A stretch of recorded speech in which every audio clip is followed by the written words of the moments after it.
Today, let's talk about something really boring. So holding for time. So handstand conditioning. So most people's goal when they get into handstands is to be able to hold this position for a certain amount of time.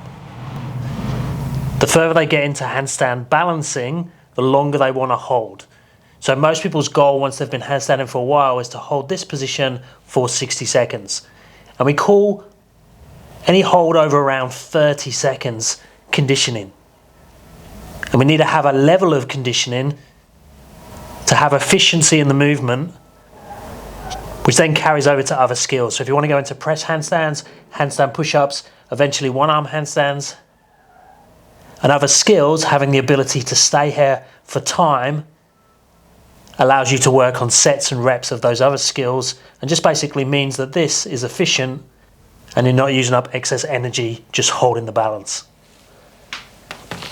But handstand conditioning doesn't just have to be the line in terms of when we're in the handstand, it can be the line when we're laying on the floor. So creating one segment from the feet to the shoulders in this position, the feet to the hands in this position, making sure that this isn't happening where I'm breaking into lots of different segments. I want to stay as one segment. So keeping the low back into the floor, glutes and abs on, and have that really good connection throughout the body.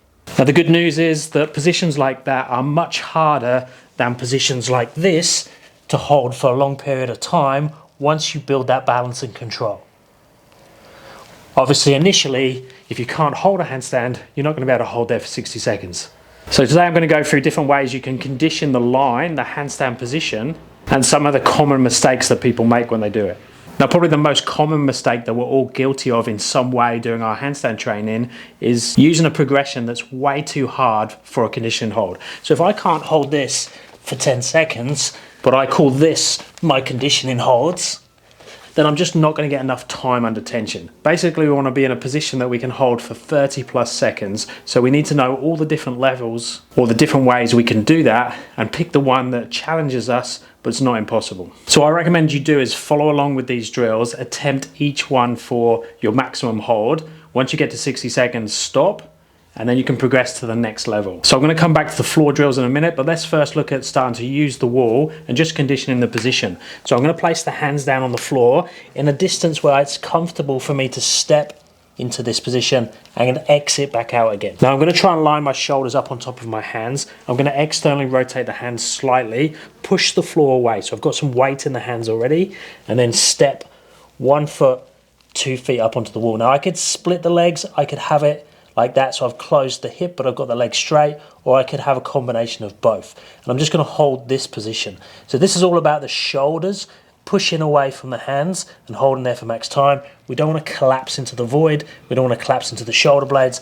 I want to be elevating and pushing up as much as I can for that time, and then I can exit easily out of that one. Now I could do exactly the same, but have my feet up on a chair, the sofa or a box, and just hold that position. Again, just leaving enough space, enough clearance and enough energy to step back out when we need to, but try and keep those shoulders on top of the hands, pushing the floor away, hold there for as long as you can. Now I'm not a big fan of tucking the head in these positions. 1, the hat comes off, and 2, you tend to throw the shoulders too far open. We want to be looking down towards the floor for most of our time, because that is where we're going to be when we actually do a freestanding handstand. I'm going to be looking down towards the floor. So I'm mimicking that position when I'm doing my conditioning holds. Next, let's look at the chest wall handstand, which is probably the most common used conditioning drill for beginner to intermediate level. So with the chest wall handstand position, we've got some progressions and some options here. So I could step into this position, which is very similar to the one we just done a second ago. And if that feels okay, I'm going to start to walk the hands in closer. Now just remember, you do need to exit back out of this, so don't go too crazy if you're new to it. If I get nice and close to the wall, I'm going to turn the toes over and be into a pointed toe position. Again, trying to make that body one segment, and I don't want to be collapsing towards the wall. So I only want to have my toes on the wall, and I want to have more of a hollow position, not an extended position, collapsing. I want to be pushing strong all the time into that position. The common mistake is to go really close to the wall and then resting on the wall. We don't actually want to rest on the wall, we only want our toes touching. And then leave enough energy to come back out. Now if you don't feel so strong with that one, have the hands further away, maybe start with that other version or go to one of the 2 floor variations that I'm going to show you now. So let's first look at the backline drill or the hollow body position. So I'm going to lay on my back on the floor. I'm going to place my head on the floor and I've got my knees bent. Now in this knee bent position, I can go into a posterior tilt, so I can tip the pelvis under and push the low back into the floor. And then with that low back pushed into the floor, all I'm going to do is start to extend my legs away in that position. Now this is really hard for you. You want to work on the connection between your torso and your legs by looking at your hip flexors, your quads, your hamstrings, your glutes, and starting to create a bit more balance around that. I can lift the legs up, keep the back pushed into the floor. I can extend the legs up from there. Now ideally, I would be able to take the legs all the way down, keeping the low back pushed into the floor. Some people find this a bit easier if you take the head off the floor, so you can create that dish-like position throughout the body. And then to make it easier, I can pull back towards the midline, all while trying to keep my low back on the floor. So we have a couple of options with this one where we could hold the position. So I hold there and don't change, or I make the position quite aggressive, and then as the timer goes on, I decrease the lever arm, bring the arms down, bend the knees, and just really maintaining of that low back towards the floor. Either can work, and remember what I said in terms of how aggressive this is. This one's actually probably one of the hardest, even though it's given to most beginners. But over time, try and get to the position where you can have the arms above your head, ideally biceps by your ears, low back's pushed hard into the floor, legs are squeezed together, heels are just off the floor. Then we have the chest wall version, so I'm going to lay down on the floor with my chin on the floor. I'm going to again play with my posterior tilt. So in this position, I'm just relaxed, belly buttons on the floor. Now if I squeeze my butt cheeks, squeeze my abs, I can lift my belly button just off the floor. So my belly button's off the floor now. And then from that position, I'm going to take my hands above my head, reach away with the fingers, try and still keep the tail tucked under. My chin's on the floor and I'm looking in that direction. Same as in the handstand, I want to be looking down to where my hands are. Chin's on the floor, posterior tilt, belly button is off the floor, and then I just try and increase the distance between my hands and my feet as far as I can. Hold there. Now there's an option here to hold on to something. There's another option to lift the hands. It's very hard to lift the hands without muscling the movement or losing that posterior tilt and that belly button off the floor. So I get most people not to lift their hands and just think about lengthening as much as they can and holding for that 60 seconds with that posterior tilt and belly button off the floor. Now if you are starting to hold a freestanding handstand for around 30+ seconds, you have a few choices to make with your conditioning holds.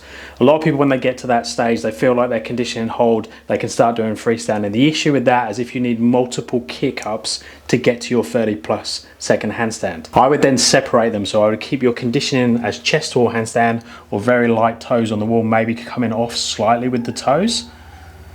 And then do your freestand kick-ups to max holds separately to your conditioning holds. So you tick your conditioning hold off, it's done. You're not wasting loads of effort with lots of kick-ups. Or you could do things like heel pull to freestand handstand or toe pull to freestand handstand. So let's show the heel pull one first. So I kick up to the wall. Now I push through the fingers from using my heel pull into my freestanding. Now I hold here for 30+ seconds. So that for most people is going to be a little bit more consistent than kicking up to this position. I could do the same in the toe pull. So chest to wall position, looking down towards the floor, using the shoulders to pull off, and again, holding here now for 30+ seconds. But remember, we need that prerequisite that I can definitely do that for my conditioning hold. If it's hit or miss, I probably don't want to be doing it as my conditioning. So the ones I've just been through are the most commonly used in terms of a straight handstand conditioning holds. We could then go into our positions, and obviously that's unlimited in terms of the amount of different positions you can do, but most people will be looking at positions like tuck. So you'd start in your straight position and then you come down to your tuck position and then hold there for your conditioning time. Now obviously this is challenging to get to your 30 seconds. For most people much harder than in a straight position. We could also do it in the straddle. So straddle, tuck and straight would be the most common positions to do those 30+ second holds. You could even do a combination of positions. So I could go straight, straddle, tuck, diamond, back to straight, stag. So many different shapes you could go through. As long as you can hold for that 30+ seconds, it's conditioning in some way. And obviously it's down to the individual in terms of what you're targeting for your goals, and also where your strengths and where your weaknesses are depends on what you should be training. Now, if you're super advanced with your handstands, you might want to even push it even further and start to go to one-arm handstand drills. So that would work exactly the same. You just kick up into your handstand and then you would go to your progression that you're holding. So it could be fingertips, it could be finger tip, or it could be hand up in the air, and you just hold there for your conditioning hold. Now obviously that one, there's going to be more likelihood that you fall out of the position. So you probably want to go back to easier progressions to do your conditioning, and then you could work your skills. And then there's a grey area between skill and conditioning in terms of your times, and you could look at accumulating time per set. So it gets a little bit more complicated with the one arm stuff. Another way of doing it would be to do supersets. So you might go, okay, I'm going to go 20 seconds, or as long as I can hold in my two arm handstand. So I go here, as soon as I fall down, I keep the timer running, but I go into my chest to wall handstand, hold there as long as I can. As soon as I need to come down, I come back down, and then I go into a floor line drill there, and if that gets too hard, I finish there. Now, I don't think that's the best way of doing it, having multiple different variations, but knowing where your progressions are, so you can easily drop down if you fall out of the position. So you keep the conditioning work happening, but you just drop to a slightly easier progression or regression. Let me know if you have any questions regarding the handstand conditioning. Let me know what you're doing for your handstand conditioning down in the comments. If you're after coaching, check out my app or my website, and I'll speak to you soon. Thanks, guys.